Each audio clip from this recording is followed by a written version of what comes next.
កិច្ចប្រជុំពង្រឹងភាពជាថ្នាក់ដឹកនាំក្នុងមូលដ្ឋានរបស់សសយកខណ្ឌពោធិ៍សែនជ័យក្នុងសម័យកាល Digital ការចែករំលែកយុទ្ធសាស្ត្រនិងការដឹកនាំប្រកបដោយបទពិសោធន៍គឺជាកត្តាចាំបាច់បំផុតក្នុងការគ្រប់គ្រងនិងផ្ដល់ព័ត៌មានទាន់ហេតុការណ៍ជូនដល់បងប្អូនប្រជាពលរដ្ឋជារៀងរាល់ថ្ងៃ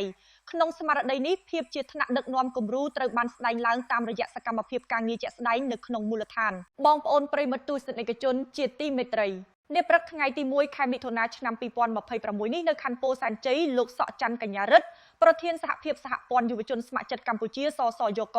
ខណ្ឌពោធិ៍សែនជ័យបានអញ្ជើញជាអធិបតីភាពដ៏ខ្ពង់ខ្ពស់ក្នុងពិធីបើកកិច្ចប្រជុំស្ដីពីការពង្រឹងភាពជាថ្នាក់ដឹកនាំក្នុងមូលដ្ឋានកិច្ចប្រជុំនេះក៏មានការអញ្ជើញចូលរួមពីសំណាក់លោកស្រីជាអនុប្រធាននិងសមាជិកសសយកប្រចាំសង្កាត់នានាជាច្រើនរូបផងដែរស្ថិតក្នុងឱកាសដ៏មានអត្ថន័យនោះលោកសក់ច័ន្ទកញ្ញារិទ្ធបានដាក់ចេញនូវផែនការយុទ្ធសាស្ត្រធំនិងផ្ដល់អាទិភាពជាចម្បងចំនួន3ចំណុចរួមមាន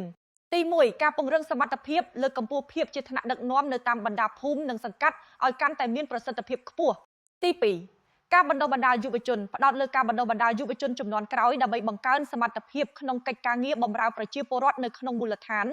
ទី3ការងារសង្គមនិងមនុស្សធម៌បន្តជំរុញនិងចូលរួមយ៉ាងសកម្មក្នុងសកម្មភាពមនុស្សធម៌ក៏ដូចជាការងារអភិវឌ្ឍសង្គមជាតិ